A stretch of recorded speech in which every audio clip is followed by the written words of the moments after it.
നമസ്കാരം വർഷ.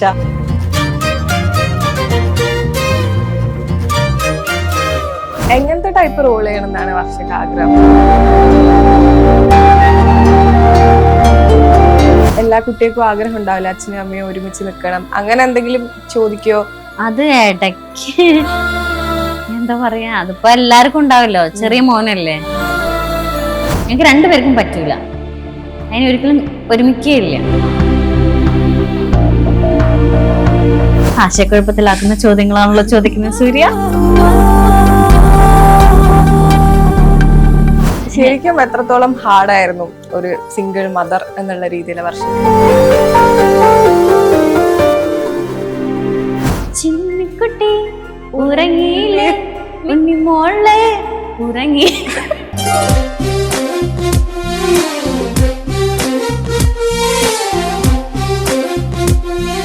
സെറ്റ്.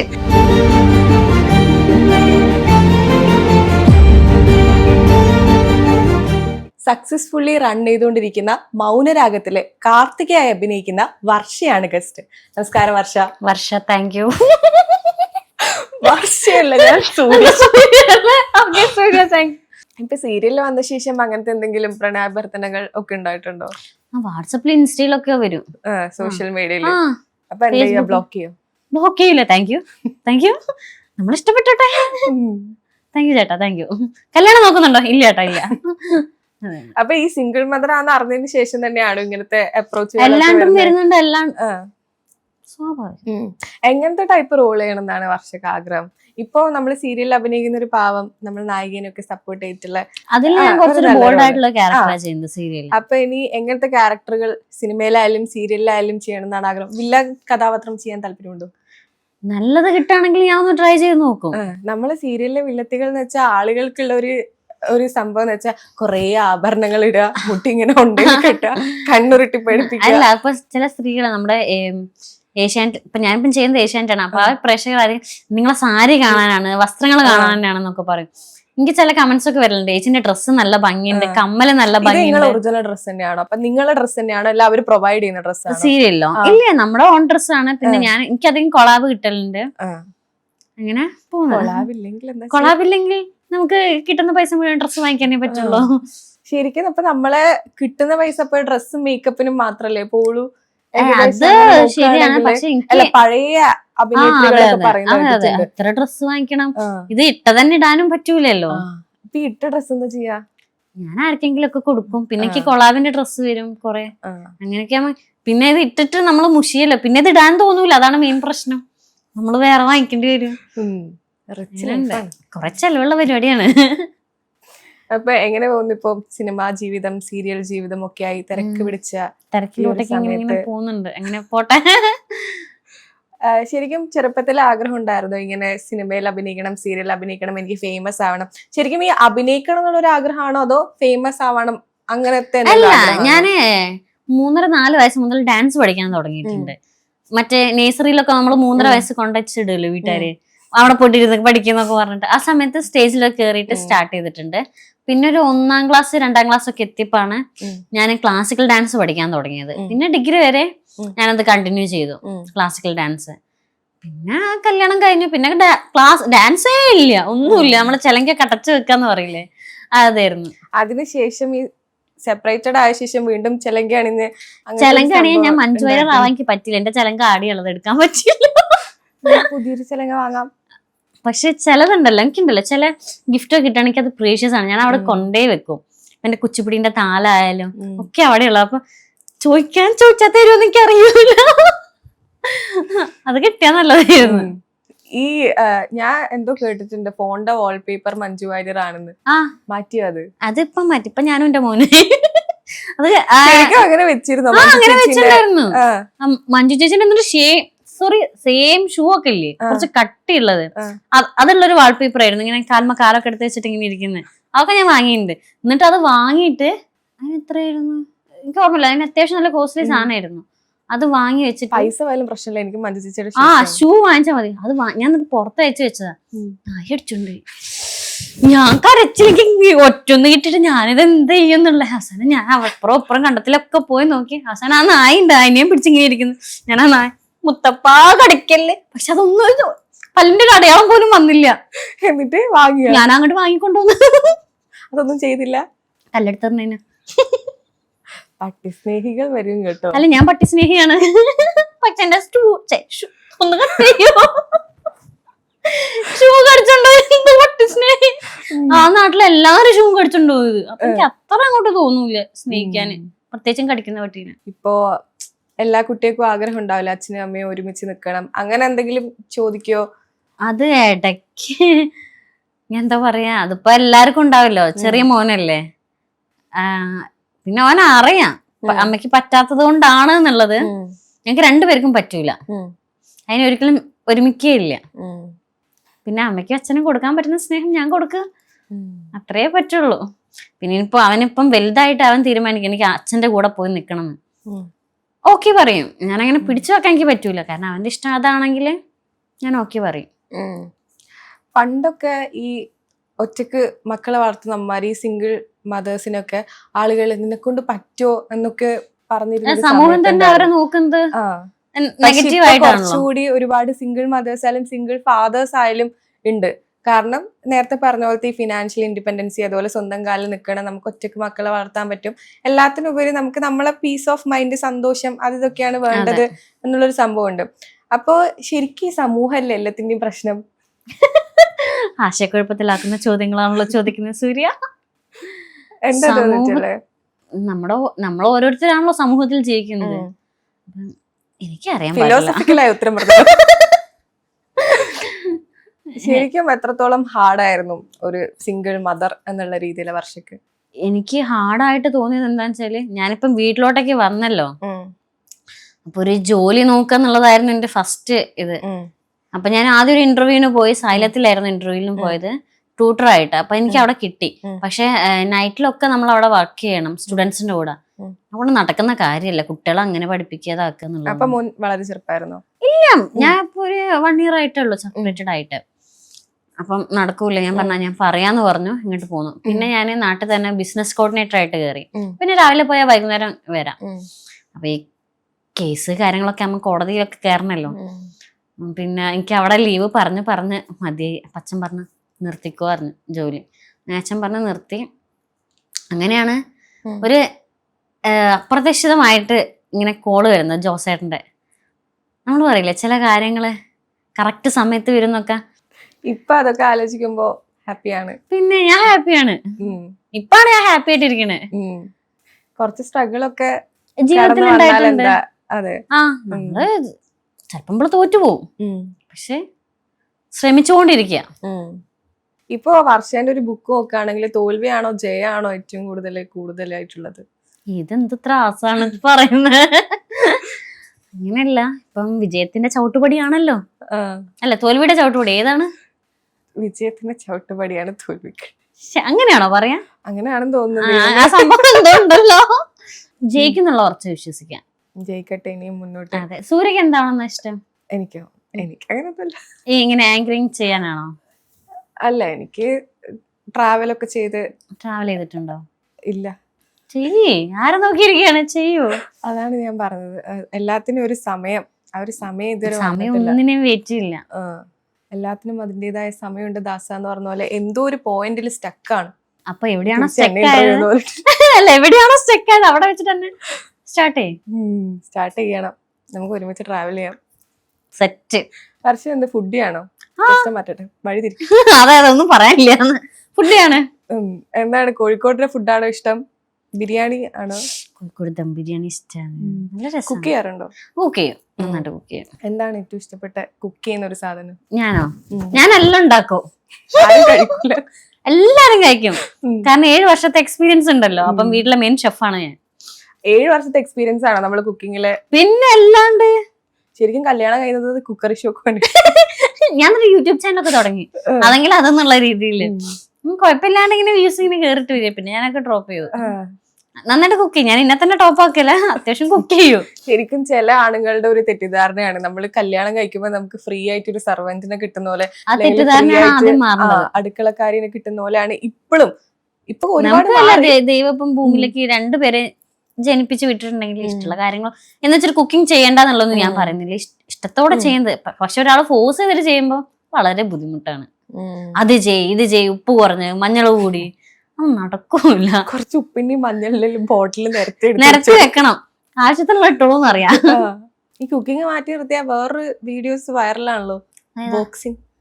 അത് കുറച്ചു കാലം പോയിനെ, അതിന്റെ തുറ കാണിച്ചു. ഒരു 2 സ്റ്റെപ്പ് അയ്യോ വിളിച്ചിരുത്ത അജിന്റെ ഫേസിലിട്ടൊരു പഞ്ച്. അത് ഇതേപോലെ തന്നെ കല്യാണത്തിന്റെ മുമ്പ് ഞാന് കുറച്ചു കാലം പോയിട്ടുണ്ടായിരുന്നു ശ്യാമേട്ടന്റെ കോച്ചിങ് ക്ലാസ്സിൽ. ആണോ? അതുണ്ട്. എന്നിട്ട് ഞങ്ങൾ സിനിമയ്ക്കും പോകും. എന്നിട്ട് അപ്പം മുട്ടക്കറി എന്നുള്ള പോലെ ഞാൻ ബിരിയാണി കഴിക്കും. ശരിക്കും ചെറുതായിട്ട്. ആ സിനിമ അപ്പൊ അതെനിക്ക് എവിടേക്കോ കണക്റ്റഡ് ആണ്. പഞ്ച് ചെയ്യണം തോന്നിട്ടുണ്ടോ? അപ്പൊ വീട്ടില് ഒരു കിറ്റ്, ഏട്ടൻ ബോക്സർ ആയിരുന്നു, അപ്പൊ കിറ്റ് ഉള്ളത് കൊണ്ട് അതിൽ വെച്ചിട്ട് അഡ്ജസ്റ്റ് ചെയ്യും. എന്താ അപ്പൊ വിട്ടത്? എന്താണത്? എന്ത് ബോക്സിങ്ങോ? മൂക്കിന് ഇട്ടിട്ട് അച്ഛൻ പറഞ്ഞ് നിർത്തിക്കാള് പറഞ്ഞു. എന്തിനാ കോമ്പറ്റീഷൻസ് പോയിട്ടുണ്ടോ? പിന്നെ കോമ്പറ്റീഷന് വെറുതെ ആഗ്രഹം തോന്നി അങ്ങനെ കുറച്ചു കാലം പോയിട്ടേ ഉള്ളൂ. അപ്പൊ ഞാൻ നടന്നു പോകുമ്പോ ഞാൻ ഇന്നെ തന്നെ ഒരാളെ മുന്നിൽ വെച്ച് കഴിഞ്ഞാല് ആരെ പഞ്ച് ചെയ്യണമെന്നായിരിക്കും ആഗ്രഹം? ഞാന് ആരായാലും കുഴപ്പമില്ല. ജീവിതത്തില് അത്ര ഇഷ്ടപ്പെട്ട ക്യാമറമാനാണോ? വെച്ചോടാ പാവം ചേട്ടൻ. ഇല്ല, ജീവിതത്തിൽ അത്ര ഇഷ്ടപ്പെട്ട ഒരു വ്യക്തി, പിന്നെ നമുക്ക് അന്യനായിട്ട് അത്രയും വെറുപ്പായിട്ട് വരുന്നു, അയാളെ മതി. ഇടിച്ച് പത്തിരിയാക്കണം എന്ന് ആഗ്രഹമുണ്ട്, പക്ഷെ വേണ്ട. നമ്മളാരെയും ദ്രോഹിക്കേണ്ട ആവശ്യമില്ല. കർമ്മയിലൊക്കെ ബിലീവ് ചെയ്യുന്നുണ്ടോ? തീർച്ചയായിട്ടും തിരിച്ചു വരും. അവർക്ക് കിട്ടേണ്ടത് കിട്ടേണ്ട സമയത്ത് വരും എന്ന് പറയില്ലേ. അന്ന് ശരിക്കും ക്യാമറയുടെ മുന്നിൽ പഞ്ച് ചെയ്തിരുന്നു. ഒരു 2 സ്റ്റെപ്പ് ഒന്ന് ക്യാമറ നോക്കി. അയ്യോ ഇല്ല, ഞാൻ അന്ന് എയർലൈൻഡ്, എനിക്ക് വയ്യ. സാറില്ല, നമുക്കൊന്നുകൂടെ നല്ല നല്ല സൗഹൃദങ്ങളുണ്ടോ? അതായത് നമ്മൾ പറയും ഒരു കുറച്ച് പ്രായമാകുമ്പോൾ സ്ത്രീകൾക്ക് ഏറ്റവും കൂടുതൽ വേണ്ട നല്ല സ്ത്രീ സൗഹൃദങ്ങളാന്ന് പറയും. അങ്ങനെ നല്ല സ്ത്രീ സൗഹൃദങ്ങളൊക്കെ ഉണ്ടോ? ഉണ്ട്. ശരിക്കും എത്രത്തോളം ഒരു സ്ത്രീക്ക് സൗഹൃദങ്ങൾ ഇമ്പോർട്ടന്റ് ആണ്? എന്ത് ചോദ്യം. എനിക്ക് നല്ല ഫ്രണ്ട്സ് ഉണ്ട്, ആണായിട്ടും പെണ്ണായിട്ടും ഒരുപാട് നല്ല സുഹൃത്തുണ്ട്. നമുക്ക് കുറച്ചുകൂടി സ്ത്രീകളോട് സംസാരിക്കുമ്പോഴേ നമ്മളുടെ അതേ ഒരു വൈബ് കിട്ടുമല്ലോ.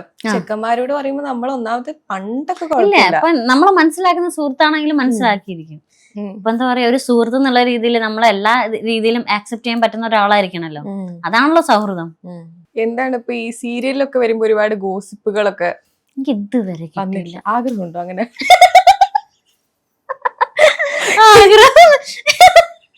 ഞാൻ തന്നെ എന്റെ സീരിയല് ചോദിക്കുന്നു, എനിക്ക് കല്യാണമൊന്നും ഇല്ല, ഒന്ന് കെട്ടിച്ചല്ലോ. കാരണം അവിടെ എല്ലാവർക്കും കപ്പിൾസ് ആണ്. വെടിവെപ്പ് മറ്റേ നെറ്റിയില് ഇന്നെ അടിച്ചിട്ട് പത്തിരിയാക്ക, എന്നെ അടിക്കാൻ വരിക, കൊല്ലാൻ വരിക. ഒരു ഏട്ടൻ വന്നു, ഓന് എന്തൊക്കെയോ തലക്ക് അടിച്ചു പൊട്ടിക്കണേ, അനിയുണ്ടല്ല. ഞാൻ എന്താ ചെണ്ടയോ എല്ലാരും അടിച്ചു പൊട്ടിക്കാന്. കല്യാണം കഴിപ്പിക്കുന്നില്ല, എല്ലാരും ചോദിക്കുന്നു പ്രായമായിട്ട് വരികയാണല്ലോ, കെട്ടിച്ചൂടെ നോക്ക. അങ്ങനെ ചോദിക്കാറുണ്ട്. ഇനി അടുത്ത എന്തെങ്കിലും പ്രൊജക്ട്സ് അപ്കമിങ് ആയിട്ടുണ്ടോ? ഇപ്പൊ മലയാളം വന്നിട്ടുണ്ട്. എന്ത് സീരിയൽ തന്നെ? അല്ല, ഫിലിം. ആരുടെ ഒരു നായികയായിട്ട് അഭിനയിക്കണം എന്നാണ് ഏറ്റവും വലിയൊരു ആഗ്രഹം? അങ്ങനത്തെ ആഗ്രഹങ്ങളൊന്നും ഇല്ല, എന്നാലും അഭിനയിക്കണം. നല്ല ആൾക്കാരുടെ കൂടെ നല്ല താല്പര്യം. ഇവർക്ക് വലിയ വലിയ സ്ക്രീനിലുള്ള ആൾക്കാരുകളെ ഇവരുടെ കൂടെ ഒക്കെ അതിന്റെ നായികയായിട്ടൊന്നും വേണമെന്നില്ല. അതിന്റെ അതൊരു അവരുടെ കൂടെ ഒരു പാർട്ടായിട്ട് ചെയ്യാന്ന് പറ്റുന്ന തന്നെ ഒരു മഹാഭാഗ്യ. ശരിക്കും സീരിയലില് ഇനിയും ഒരുപാട് നല്ല റോളുകൾ ചെയ്യണം എന്നാണോ, അതോ സിനിമയിലേക്ക് ഇപ്പൊ വന്നതുകൊണ്ട് ഇപ്പൊ തൽക്കാലം സീരിയല് മാറ്റിവെച്ച് സിനിമയിലേക്ക് കോൺസെൻട്രേറ്റ് ചെയ്യാനാണോ ആഗ്രഹം? സീരിയലിൽ ആൾക്കാരുണ്ട് ഇവിടെ എന്തൊക്കെ പറയുന്നത്, ഞങ്ങള് ഇത്രയും കാലം ഞങ്ങള് സപ്പോർട്ട് ചെയ്ത. അല്ല, നമുക്ക് ഇപ്പൊ അതിൽ ഒരാളുടെ പേഴ്സണൽ ചോയ്സ് അല്ലേ. ചിലപ്പോ ബ്രേക്ക് എടുത്ത് ഇനി സിനിമയിൽ മാത്രം കോൺസെൻട്രേറ്റ് ചെയ്യണം. അങ്ങനെയൊന്നുമില്ല, നല്ല പ്രൊജക്ട് വരുമ്പോ ഞാൻ ചെയ്യും. വേറെ എന്തെല്ലാം ആഗ്രഹം? പാട്ട് പാടും? ഞാനോ 2 പാട്ട് പാടും. പാടുന്നുണ്ടോ? കടുവായി കിടുവ പിടിക്കുന്നേ, അങ്ങനത്തെ പാട്ടൊക്കെ പാടുള്ളൂ. അതെനിക്ക് അങ്ങനത്തെ പാട്ടൊക്കെ പാടാനേ അറിയുള്ളൂ. ഇത് ഈ 2 പാട്ട് പിന്നെ കഴിഞ്ഞത് വേറെ ഒന്നുണ്ട്, ഏറ്റു പാടണം. ചിന്നിക്കുട്ടി ഉറങ്ങിയില്ലേ, ഉണ്ണിമോളെ ഉറങ്ങി. എനിക്ക് അങ്ങനത്തെ പാട്ടൊക്കെ. ഇതാണോ കൊച്ചിനെ കടുത്തുറക്കാൻ? അയ്യോ, എന്റെ മോൻ പറയും അമ്മ പാടല്ല. അതേപോലെ ഈ അടുത്തവൻ എന്നോട് അമ്മയ്ക്ക് ജിറാഫിനെ വരച്ചു തരുന്നു. ഞാൻ വീഡിയോ സ്റ്റോറി ഇട്ടുണ്ടേന്ന്. എനിക്ക് വരയ്ക്കാനുള്ള കഴിവേ ഇല്ല. ഞാൻ നോക്കിട്ടൊക്കെ മറ്റേ ഹൗ ടു ഡ്രോ എന്നൊക്കെ പറഞ്ഞിട്ട് ഇങ്ങനെ ഓരോ ഹെലികോപ്റ്റർ ഇതൊക്കെ ഉണ്ടല്ലോ, അപ്പൊ അതൊക്കെ ഞാൻ നോക്കിയിട്ട് വരച്ചു കൊടുക്കും. അല്ലാണ്ട് എനിക്ക് എന്നോട് പറഞ്ഞ അമ്മ എനിക്ക് ജിറാഫിന് എന്തോ വരച്ചു തരുമെന്ന്. ഞാൻ വരച്ചെല്ലാം കൂടി തരുമ്പോ അത് വേറെ എന്തോ ഇതായി. അപ്പൊ ഞാൻ ജസ്റ്റ് വെറുതെ എനിക്കറിയാം അവൻ എന്തെങ്കിലും പറയാം. അപ്പൊ ഞാൻ വീഡിയോ എടുത്തിനോട് വെക്കണേ ഇതെന്തെന്നാ വരച്ചിനെ മോനെ ജിറാഫ് എനിക്ക് ഇതോ എന്തെന്നാ അങ്ങനത്തെ അവസ്ഥ. വരേണ്ട കാര്യത്തിൽ പറ്റാതാണ് വരയ്ക്കാൻ അറിയില്ല. കോളിംഗ് ബെൽ അടിക്കുന്ന പോലത്തെ ചിരി തന്നെയാണ് എപ്പോഴും. അപ്പൊ പറയല അപ്പൊ നിർത്തൂല, ഞാൻ നിർത്താണ്ട് ചിരിക്കും. അതാ പ്രശ്നം. വീട്ടിൽ നിന്നല്ല അച്ഛൻ പറയും സ്വിച്ചിട്ടാ പോലെ ചിരിച്ചോണ്ടിരിക്കും. ചിരിച്ച ചിലപ്പം കൺട്രോൾ ചെയ്യാൻ പറ്റില്ല. ഇപ്പൊ ഇതുപോലെ വർഷനെ പോലെ സ്ട്രഗിൾസ് അനുഭവിച്ച ഒരുപാട് പേരുണ്ടാവും. അപ്പൊ അങ്ങനെ ഉപദേശിക്കാറൊക്കെ ഉണ്ടോ? ഞാൻ ഇപ്പൊ എന്റെ ഫ്രണ്ട്സിനായാലും പറയുന്ന കാര്യം എന്ന് വെച്ചിട്ട് എല്ലാവരും ഡിവോഴ്സ് ചെയ്ത് പോകുന്നൊന്നും അല്ല പറയുന്നത്. ഒരു ജോലി, ഒരു ഇൻഡിപെൻഡന്റ് ആയിരിക്കുക ഫിനാൻഷ്യലി. അതെല്ലാവർക്കും ഇവൻ എല്ലാവർക്കും എന്റെ മാമന്റെ മക്കളോടൊക്കെ പറയുന്നതാ. നിങ്ങൾ പ്രേമിച്ചോ, നല്ല പ്രായത്തിൽ പ്രേമിച്ചോ, കല്യാണം ഒക്കെ വേണം, പക്ഷെ ജോലി എന്തായാലും വേണം. ഇപ്പൊ ഞങ്ങളൊക്കെ ഇതൊക്കെ ഇങ്ങനെ ഓരോ ലൈഫിന്റെ കഥ കേട്ടോ ഞങ്ങളുടെ കൂട്ടത്തിൽ ഒരുത്തി കല്യാണം കഴിക്കണോ വേണ്ടേന്നുള്ള ക്വസ്റ്റ്യൻ മാർക്കിൽ നിൽക്കുക. അപ്പൊ ഞങ്ങൾ ചോദിക്കും ഇൻസ്റ്റയിൽ ഇങ്ങനെ ഓരോ വീഡിയോസ് വരില്ലേ, നിങ്ങൾ അടുത്ത് ഏത് ചങ്കിന്റെ കല്യാണമാണ് കാണാൻ ആഗ്രഹിക്കുന്നത്? ഇൻസ്റ്റയിൽ ഒന്നാമതെന്ന് വെച്ചിട്ടുണ്ടെങ്കിൽ എന്താ അറിയോ, ബ്രൈഡൽ ഷവർ മറ്റേ അത് ഇതെന്നൊക്കെ കാണുമ്പോ നമുക്ക് ഡ്രസ് ഇടാൻ വേണ്ടിട്ടെങ്കിലും ഒന്ന് കല്യാണം. ഞാൻ അങ്ങനെയായിരുന്നു. എനിക്ക് 19 വയസ്സ് ഞാൻ പറഞ്ഞല്ലോ കല്യാണം കഴിഞ്ഞു എന്നുള്ളത്. അപ്പൊ എന്റെ മനസ്സിൽ എങ്ങനെ അറിയാം, ഞാൻ എന്റെ പെണ്ണാണല്ലോ കഴിഞ്ഞ ഞാൻ പാപ്പന്റെ മോളോട് ചോദിച്ചു എന്താടി ചെയ്യണ്ടേ, കല്യാണം കഴിച്ചാൽ ആ ചേച്ചി കല്യാണം കഴിക്കാൻ നോക്ക്, വേറെ എന്ത് പണി ഇമ്പക്ക്. ശരിയാണല്ലോ. ഞാൻ ചോദിച്ചു ഓള് 10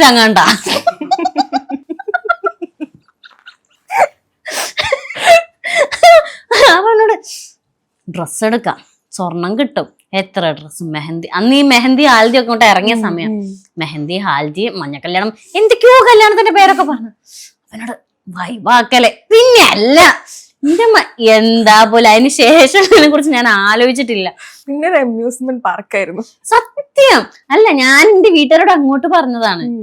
ഞാൻ പറഞ്ഞു അല്ല എന്റെ കൂടെ ഉള്ളവരൊക്കെ കല്യാണം കഴിച്ചു പോയി, അച്ഛനമ്മ ചോറുന്നു രാത്രി അങ്ങോട്ട് ചോറ് കഴിക്കുമെന്ന്.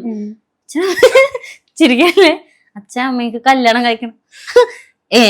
എന്താ മോളെ ഈ പഠിക്കും, എല്ലാരും കല്യാണം കഴിച്ചു പോയി, നിങ്ങൾക്കൊരു ഇതും ഇല്ല.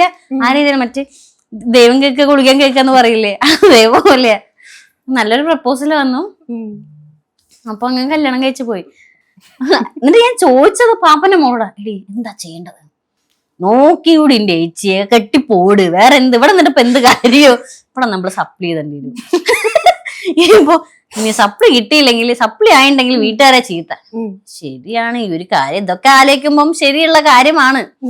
നടക്കൂല അല്ലേ, നടക്കൂല, കെട്ടിക്കോ, കെട്ടാം. അങ്ങനെ ഞാൻ പോയി കെട്ടു. അപ്പൊ കല്യാണം ആ സമയത്ത് എൻഗേജ്മെന്റ്, അത് കഴിഞ്ഞിട്ട് കുറച്ച് കഴിയുമ്പോഴത്തേക്ക് തന്നെ ഗോൾഡ് എടുക്കണം, കല്യാണ ഡ്രസ്സ്, തലേന്നത്തത്. സെലിബ്രിറ്റി ആയിരുന്നു അന്ന്. ഞാൻ സെലിബ്രിറ്റി ഒന്നുമല്ല, എല്ലാരും നമ്മളുടെ കൂടെ. അതെ അതെ അതെ. പക്ഷെ എന്റെ കോളേജില് ഞാൻ സെലിബ്രേറ്റ് ചെയ്തത് എന്നെ അവിടുന്ന് സിനിമാ നടിയെന്നാ വിളിക്കുക. സിനിമാ നടി കാരണം ഞാൻ ആ സമയത്ത് 10 പഠിക്കുമ്പോ ഒരു പടം ചെയ്തിട്ടുണ്ടായിരുന്നു. പിന്നെ വേറൊരു പടം കാസ്റ്റ് ചെയ്യപ്പെട്ടിട്ടുണ്ടായിരുന്നു. അങ്ങനെ ആ സമയത്ത് എനിക്ക് എന്തോ ചെയ്യാൻ പറ്റിയില്ല. അപ്പൊ ഇങ്ങനെ ഏതോ പത്രത്തിലൊക്കെ ഇങ്ങനെ പേര് മാറ്റി എന്നൊക്കെ പറഞ്ഞിട്ട് പുതിയ നായിക വരുന്നു എന്നൊക്കെ പറഞ്ഞ ഫോട്ടോ ഒക്കെ വന്നിട്ടുണ്ടായിരുന്നു ആ സമയത്ത്. അപ്പൊ കോളേജിൽ ഇവള് സിനിമാ നടി സംഭവം എനിക്ക് ഇഷ്ടാണെങ്കിൽ കൂടി ഇങ്ങനെ ആസ്വദിച്ചിട്ടുണ്ടായിരുന്നു. അപ്പം കോളേജ് ഗ്രൂപ്പിലൊക്കെ സിനിമാ നടിന്റെ കല്യാണമാണ് എന്നൊക്കെ അങ്ങനെ പോയിട്ട് കല്യാണം കഴിച്ചു. അതെ, പക്ഷെ അതൊന്നും കുഴപ്പമില്ലായിരുന്നു. പിന്നെയാണ് നമുക്ക് പ്രശ്നങ്ങൾ വരുന്നത്. ശരിക്കും എന്താന്ന് വെച്ചിട്ടുണ്ടെങ്കിൽ നമുക്ക് പറ്റില്ലെങ്കിൽ നമ്മൾ ഇട്ടിട്ട് പോകണം. അങ്ങനെ ഇട്ടിട്ട് പോരാനല്ല, നമ്മളൊന്ന് ശ്രമിച്ചു നോക്കണം മുന്നോട്ട് പോവാന്നുള്ളത്. കാരണം ലൈഫാണ് എന്ന് വെച്ചിട്ട് അഡ്ജസ്റ്റ് ചെയ്യാന്നല്ല. അതാ ഞാൻ പറഞ്ഞു, ഒരുപാട് പേര് മറ്റേ കഷ്ടപ്പെട്ട് കഷ്ടപ്പെട്ടിട്ട് അഡ്ജസ്റ്റ് ചെയ്യേണ്ട ആവശ്യമൊന്നുമില്ല. എന്തിന്? അതിന്റെ മുമ്പ് ഇതേപോലെ തന്നെ കോളേജിൽ ഒരു ഗെറ്റ് ടുഗദർ വെച്ച്. അപ്പൊ എന്റെ ടീച്ചർ എന്നോട് ചോദിച്ചു, രത്നബിന്ദു ടീച്ചർ, ഞാൻ PVS പഠിച്ചത്. ആ ടീച്ചർ ചോദിച്ചു വർഷ ഇപ്പൊ എന്താ ചെയ്യുന്ന ചോദിച്ചേ. അപ്പൊ ഞാൻ പറഞ്ഞു എല്ലാരും ഡോക്ടർ ആവുന്ന, എഞ്ചിനീയർ ആവുന്ന, മിലിറ്ററി പോയവരുണ്ട്, എല്ലാരും സെറ്റിൽഡ്, ഞാൻ മാത്രം ഒന്നുമില്ല. ടീച്ചർ മോളിപ്പോ എന്താ ചെയ്യുന്ന, ഡാൻസ് ക്ലാസ്സോ അല്ലെങ്കിൽ സിനിമ എന്തെങ്കിലും ഇപ്പം ചെയ്യുന്നുണ്ട്? ഞാൻ പറഞ്ഞു ഞാൻ ഒന്നും ചെയ്യുന്നില്ല. അപ്പം ടീച്ചർ ഒന്നും ചെയ്യുന്നില്ല. ഞാൻ പറഞ്ഞില്ല ഒന്നും എനിക്കൊരു ആൻസർ ഇല്ലായിരുന്നു പറയാന്. അപ്പം ടീച്ചറാണ് മോളെ എന്തെങ്കിലുമൊക്കെ ചെയ്യണം. കാര്യമാണ് ടീച്ചർ പറഞ്ഞ ആ ഒരു വേർഡ് ഉണ്ടല്ലോ ഇപ്പൊ എന്റെ മനസ്സിലാക്കാൻ. ആ സ്കൂളിൽ എന്നെ ഗസ്റ്റ് ആയിട്ട് വിളിച്ചു. ഈ അടുത്ത് ഞാൻ പഠിച്ച സ്കൂളിൽ ഞാൻ ഗസ്റ്റ് ആയിട്ട് പോവാന്ന് പറഞ്ഞാല് എന്നെ സംബന്ധിച്ചോളം വലിയൊരു കാര്യമാണ്. അന്ന് പറയാനൊരു ആൻസർ ഉണ്ടായിരുന്നില്ല. അന്ന് ഞാൻ എന്നിട്ട് ആ മൈക്കിൽ പറയുകയും ചെയ്തു, അന്ന് എനിക്ക് പറയാനൊരു ആൻസർ ഇല്ലായിരുന്നു, എനിക്ക് പറയാനൊരു ആൻസർ. ടീച്ചറിനെ പിന്നെ കണ്ടോ? ടീച്ചറാണ് അവിടുത്തെ പ്രിൻസിപ്പള്. അപ്പം ടീച്ചർ എന്നോട് പറയാം ചില കാര്യങ്ങൾ അങ്ങനെയാ വർഷയെന്ന് പറഞ്ഞു. സ്കൂളൊക്കെ പോയപ്പോ എന്താ മോളെ നന്നായി പോകുന്നുണ്ടോ, സീരിയല് കാര്യങ്ങൾ സിനിമ പോകുന്നുണ്ടോ, അവർക്കും അതൊരു പ്രൗഡാണ്. ആ പഠിച്ച സ്കൂളിലെ കുട്ടി അത്യാവശ്യം അറിയപ്പെടുന്ന ഒരാളായി മാറുക എന്ന് പറയുമ്പോ ചിലപ്പോ ഇപ്പൊ ആലോചിക്കുന്ന തോന്നുന്നുണ്ടോ, അതായത് ആ സമയത്ത് അങ്ങനെ ചിലപ്പോ വന്നത് നന്നായി, ചിലപ്പോ ആ ഒരു പെയിനും സ്ട്രഗിൾസ് ഒക്കെ ഞാൻ അനുഭവിക്കേണ്ടിയായിരുന്നു, ഇപ്പൊ ഞാൻ ചിലപ്പോ അതൊരു സ്ട്രെങ്ത്തിന് ചിലപ്പോ ആയിരിക്കാം അങ്ങനെ തോന്നാറുണ്ടോ? അതൊരു കണക്കിന് നന്നായി. അങ്ങോട്ട് അനുഭവിച്ച് തീർത്തു. അതെ, അതങ്ങോട്ട് അവിടെ തീർന്നു. എന്നാലാണ് നമുക്ക് അതിന്റെ അകത്തേക്ക് അടുത്ത എന്ത് എന്നുള്ളൊരു ചെയ്യാനുള്ളൊരു മോട്ടിവേഷൻ, പ്രചോദനം എന്നൊക്കെ പറയില്ലേ, അത് വേണം. എന്താണ് വർഷേനെ മുന്നോട്ട് കൊണ്ടുപോകുന്ന ഒരു മോട്ടിവേഷണൽ കോട്ട്, അല്ലെങ്കിൽ ഒരു ഡെയിലി നമ്മൾ പറയില്ലേ അങ്ങനത്തെ ഒരു പറ്റും, ഞാൻ അടിപൊളിയാണ്, അതാണ്. കണ്ണാടിന്റെ മുന്നിലേക്ക് പറയാം. കണ്ണാടി ഇല്ലെങ്കിൽ ഞാൻ എന്റെ ഫോണെങ്കിലും എടുത്തിട്ട് റീൽ കണ്ടിട്ട് ഞാൻ കൊള്ളാതെ എന്നെ കൊണ്ട് പറ്റും. ആ ഒരു കോൺഫിഡന്റ്. എന്ത് നമുക്ക് ചെയ്യാൻ പറ്റൂല എന്ന് പറയുമ്പോ അത് അവിടെ നമ്മൾ തുടങ്ങണം. നമ്മളപ്പോ ഇങ്ങനെ ആരെയും അവരെന്ത് വിചാരിക്കും ഇവരെന്ത് എന്തിന് ഒരു ചെലവിനായിരുന്നുണ്ടാ പറയണ്ടവരായിരുന്നു പറയും, എന്ത് വേണം പറഞ്ഞോട്ടെ, നെവർ മൈൻഡ്. ഇപ്പൊ അങ്ങനെയാണ്, പണ്ട് ഞാൻ അങ്ങനെയല്ലായിരുന്നു. ആ ഒരു ആറ്റിറ്റ്യൂഡിലേക്ക് എത്താൻ എന്തൊക്കെ വേണം, അതായത് ഈ ആളുകളെ പേടിച്ച ഒരു സമയം ഉണ്ടായിട്ടില്ലേ, അവരെന്ത് വിചാരിക്കുന്നില്ല, അത് കഴിഞ്ഞിട്ട് ഇപ്പൊ ഈ നെവർ മൈൻഡ് എന്നുള്ള ഒരു ആറ്റിറ്റ്യൂഡിലെത്തി, അതിലേക്ക് എത്താൻ നമ്മൾ എന്താ ചെയ്യണ്ടേ? നമുക്ക് നമ്മൾ ചെയ്യുന്ന കാര്യങ്ങൾ ശരിയായിട്ടുണ്ടെങ്കിൽ ഒരു കുഴപ്പമില്ല. നമ്മളിപ്പോ ആരെയോ കൊന്നിട്ടോ പിടിച്ചിട്ടോ ഒന്നല്ലല്ലോ, നമ്മൾ അന്തസ്സായിട്ട് ജോലി എടുത്ത് ജീവിക്കുന്നു. പിന്നെന്തിനാ നാട്ടുകാര് പറയുകയാണെങ്കിൽ പറയും, എന്റെ നാട്ടുകാർ ഞാൻ മോശമൊന്നുമല്ല കേട്ടോ പറയുന്നത്, സ്വതവേ ഉള്ള ആൾക്കാർ. ഇപ്പൊ എന്റെ നാട്ടുകാർ തന്നെ ആയിരിക്കണമെന്നില്ല, നമ്മളിപ്പം വേറെ എവിടെയും പോയി കഴിഞ്ഞാൽ ഡിവോഴ്സ് ഒക്കെ ആയി എങ്ങനെയേനും ആ സംഭവം. എന്താണ് ഇപ്പൊ വർഷം നമ്മള് വൈൻഡപ്പിലേക്ക് പോവാണ്, അപ്പൊ അവസാനമായിട്ട് പ്രേക്ഷകരുടെ അടുത്ത് എന്താ പറയാനുള്ളത്? പ്രേക്ഷകർക്ക് ഇപ്പൊ തന്നെ വർഷനെ ഭയങ്കര ഇഷ്ടമാണ്, സീരിയലിലൂടെ കണ്ട അവരുടെ ഒരു മോളായി. അപ്പൊ ഇനി എന്താണ്, കുറച്ചുകൂടി എന്നെ സ്നേഹിക്കണം അങ്ങനെയൊക്കെയാണോ പറയാനുള്ളത്? സ്നേഹിക്കണം, എന്തായാലും പ്രേക്ഷകരെ സപ്പോർട്ട് വേണമല്ലോ. ഇനിയും വരുന്ന പ്രൊജക്ട് കാര്യങ്ങൾ എല്ലാരും സപ്പോർട്ട് ചെയ്യണം. Thank you so much. അപ്പൊ താങ്ക് യു വർഷ. വർഷേന്റെ അടുത്ത് സംസാരിച്ചത് ശരിക്കും ആളുകൾ വിചാരിക്കും എന്തിനാണ് ഇങ്ങനെ ഒരു ആക്ട്രസിനെ അല്ലെങ്കിൽ ഒരു സെലിബ്രിറ്റീസിനെ കൊണ്ടിരുത്തിയിട്ട് അവരുടെ ഡിവോഴ്സ് ആയാലും ലൈഫ് ആയാലും ഇങ്ങനെ സംസാരിക്കുന്നത്. പക്ഷെ എപ്പോഴും പുറത്തുനിന്നുള്ള ആളുകൾ നോക്കിക്കാണുന്ന ഇതുപോലുള്ള ആളുകളുടെ ലൈഫാണ്. അപ്പൊ നമ്മൾ ഒരു ഇൻസ്പിറേഷനും കൂടിയാണ് വർഷ എന്ന് പറയുന്നത് ഒരുപാട് പെൺകുട്ടികൾക്ക്. ഇതുപോലെ ടോക്സിക് മാരേജിലൊക്കെ നിന്ന് അതിൽ നിന്ന് പുറത്ത് കിടക്കാൻ പറ്റാത്ത ഒരുപാട് പെൺകുട്ടികൾ നമുക്ക് ചുറ്റും തന്നെയുണ്ട്. അപ്പൊ അവർക്കുള്ള ഒരു ഇൻസ്പിറേഷൻ കൂടിയാണ് വർഷ. Thank you Varsha.